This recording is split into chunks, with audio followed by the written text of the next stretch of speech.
આકરી ગરમીના કારણે સાબરકાંઠામાં કાકડી અને દૂધીના પાકને ભારે નુકસાન પહોંચ્યું છે। સાબરકાંઠાના તખતગઢ ગામે ખેડૂતોએ દૂધી કાકડીનું વાવેતર કર્યું હતું, પરંતુ આ વખતે સાબરકાંઠામાં 44 ડિગ્રીને પાર તાપમાન પહોંચ્યું છે અને જેથી બધો પાકનો સોથ વળી ગયો। વેલાવાડી શાકભાજીમાં તુરિયા, ગલકા, દૂધી, કાકડી સહિતની ખેતીમાં નુકસાન પહોંચ્યું છે। હાલમાં દૂધીના જથ્થાબંધ વેચાણમાં ખેડૂતોને માત્ર 2 થી 3 રૂપિયા કિલોના ભાવ મળે છે। છૂટક માર્કેટમાં 30 રૂપિયા કિલોના ભાવ મળી રહ્યા છે, તો ગરમીમાં ખેડૂતોને બેવડો માર વેઠવાનો વારો આવ્યો છે। મેં 2 વીઘા દૂધીનું વાવેતર કરેલું છે, દૂધી અને કાકડીનું, અને અત્યારે ગરમીના કારણે મારે ફ્લાવરિંગ બધું ખરી જાય છે। સતત પાણી ચાલુ રાખ્યું છે, માર્કેટમાં પણ હવે અત્યારે ભાવ મળતા નથી, એટલે મારે ખર્ચા બધા તૂટે છે। મેં કાકડી અને દૂધીનું વાવેતર કર્યું છે। અત્યારે ગરમીના હિસાબે ફળ બેસે છે, પણ તે ખરી જાય છે, બહુ મોટું થતું નથી, અને જે કોક દૂધી થાય છે હું માર્કેટમાં વેચવા જાઉં છું તો મને 2 થી 3 રૂપિયા જ ભાવ મળે છે કિલોના। ને કાકડી ગરમીના હિસાબે કાકડી બગડી ગઈ, જે ફળ બગડી ગયું, અને અત્યારે મેં કાપવાનું ચાલુ કરી દીધી છે કાકડી। સાબરકાંઠા જિલ્લો ખાસ કરીને શાકભાજીનું વધુ ઉત્પાદન કરતો હોય છે। ટામેટા હોય, ફુલાવર કોબીજ હોય કે વેલાવાળી શાકભાજી હોય, પરંતુ આ જે અસહ્ય ગરમી પડી છે, અસહ્ય ગરમીના કારણે જે ફૂલ છે ફૂલ પડી જાય છે। ફૂલ ન બેસવાના કારણે પાકમાં ઉતારો આવતો નથી। તમે દ્રશ્યોમાં જોઈ શકો છો તે પ્રમાણે હાલ જે કાકડી છે તે કાકડીનો જે પૂરતો બેસવો જોઈએ એ રીતે બેસતી નથી, કાકડી પણ બગડી જતી હોય છે। તો સાથે એના કારણે ખેડૂતે કંટાળીને આ કાકડીના વેલા છે કાઢી નાખવાનું શરૂ કર્યું છે। અત્યારે હાલ જે કાકડીનો જે પાક છે હજુ તો ગરમી ના પડી હોત તો વધુ ઉત્પાદન મળી શકે, પરંતુ જે ગરમી પડવાના કારણે જે વેલા છે વેલા પણ બગડી ગયા છે। તો આ ઉપરાંત જે ઉત્પાદન છે તે ઉત્પાદન પણ પૂરતું મળતું નથી, તેના કારણે ખેડૂતોને નુકસાન થઈ રહ્યું છે। આ ઉપરાંત વેલાવાળી શાકભાજીમાં ગલકા, દૂધી સહિતના જે પાક છે એમાં પણ આ જ પરિસ્થિતિ ઊભી થઈ છે, જેના કારણે ખેડૂતોને જે પૂરતું ઉત્પાદન મળવું જોઈએ તે મળતું નથી। દૂધીના પાક છે, દૂધીના પાકમાં પણ અત્યારે હાલ ખેડૂતોની પરિસ્થિતિ એવી છે કે દૂધીના ફૂલ ખરી પડે છે, તો જે ફળ બેસવું જોઈએ, ફળની સાઈઝ આટલી જ હોય છે, નાની સાઈઝના કારણે તેનો વિકાસ થતો નથી। એના કારણે જે વધુ પડતી ગરમીના કારણે આ પ્રકારની પરિસ્થિતિ ઊભી થઈ છે, અને ખેડૂતોને જે ખર્ચ કર્યો છે એ પણ મોંઘો પડી રહ્યો છે। ઈશાન પરમાર, ન્યૂઝ 18 ગુજરાતી, સાબરકાંઠા। તો હાલ સમાચારોમાં બસ આટલું જ। નમસ્કાર।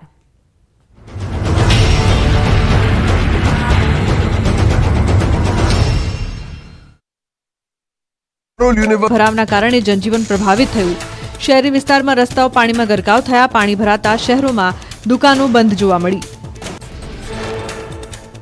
કેરળમાં ચોમાસાના આગમન સાથે જ વરસાદે મચાવી તબાહી। રેમલ વાવાઝોડાના કારણે ચોમાસાએ કેરળમાં વહેલા દસ્તક દીધી હોવાનું અનુમાન। રાજ્યના અનેક જિલ્લામાં જળબંબાકારની સ્થિતિ સર્જાઈ। નીચાણવાળા વિસ્તાર પાણીમાં ગરકાવ થયા। કોચી, કોટાયમ, અર્નાકુલમ સહિતના વિસ્તારમાં રસ્તા પર નદી જેવા દ્રશ્યો સર્જાયા। રસ્તા પર જળભરાવને લઈને સ્થાનિકો બોટમાં સવાર થઈને બહાર નીકળ્યા। નીચાણવાળા વિસ્તારના ઘરમાં પાણી ઘૂસી જતા ઘરવખરી પાણીમાં પલળતા નુકસાન ભોગવવું પડ્યું।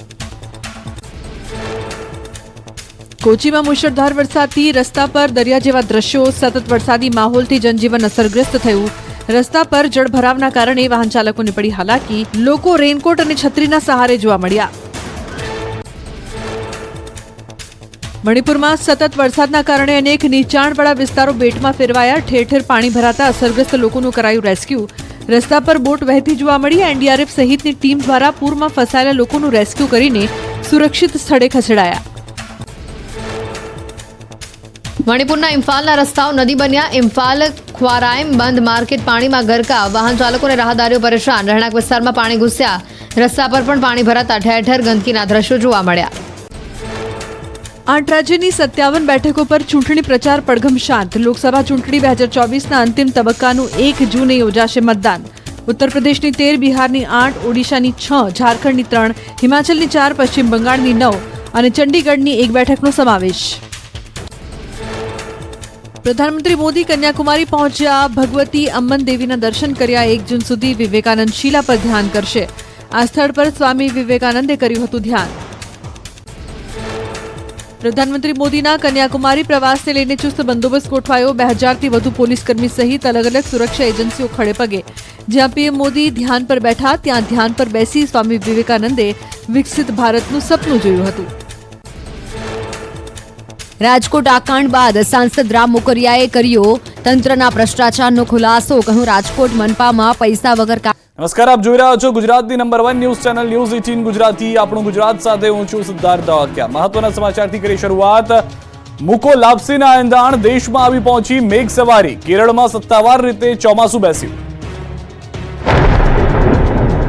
દેશમાં ચોમાસાની દસ્તક. 2024માં ચોમાસાની અનોખી એન્ટ્રી.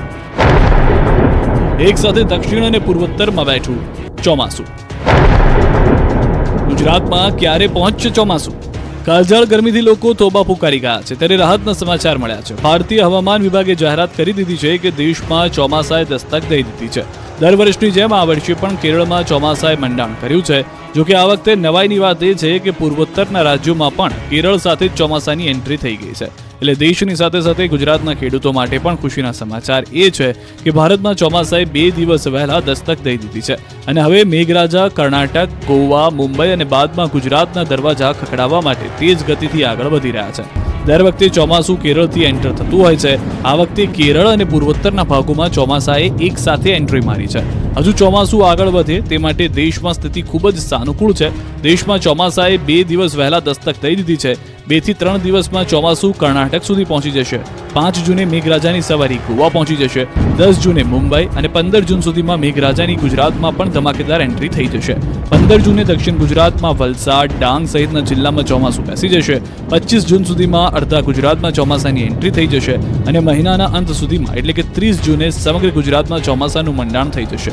30 જૂને માત્ર ગુજરાત જ નહીં, સમગ્ર દેશમાં ચોમાસું બેસી જાય તેવા એંધાણ પણ વર્તાઈ રહ્યા છે. તો કેરળમાં ચોમાસાની દસ્તકની ગુજરાતમાં અસર જોવા મળી રહી છે.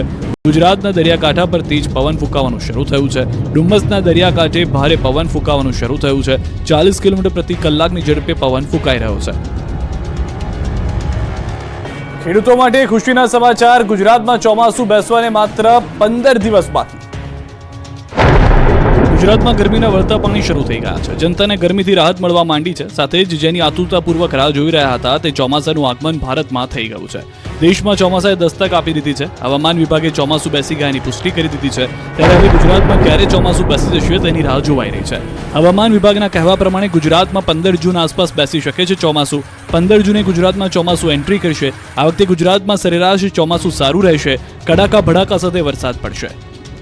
30 मई को केरला के ऊपर मानसून ऑनसेट हो गया है और साथ में ही most part of north east India को, और जो गुजरात के लिए जो मानसून ऑनसेट प्रोग्रेस की नॉर्मल डेट है वो 15 जून, यानी 15 जून के आसपास गुजरात पे मानसून प्रोग्रेस करेगा. બીજી તરફ ગરમીમાં શેકાતા ગુજરાતીઓને ગરમીથી રાહત મળી છે. મોટાભાગના શહેરોમાં તાપમાનનો પારો 42 ડિગ્રીની આસપાસ પહોંચી ગયો છે. હવામાન વિભાગના કહેવા પ્રમાણે તેજ પવન ફૂંકાશે. 3 દિવસ સુધી ગુજરાતમાં ફૂંકાશે તેજ પવન. રાજ્યના 4 જિલ્લામાં 3 દિવસ સુધી વિન્ડ એલર્ટ છે. ગુજરાતના 4 જિલ્લામાં આંધી વંટોળની આગાહી કરી છે. બનાસકાંઠા, પાટણ, કચ્છ, સુરેન્દ્રનગર માટે આગાહી છે. 25 થી 30 કિલોમીટરની ઝડપે પવન ફૂંકાઈ શકે છે. પવન છેલ્લા 24 કલાકમાં ગુજરાતમાં સૌથી વધુ 42.8 ડિગ્રી સાથે અમદાવાદ તાપમાન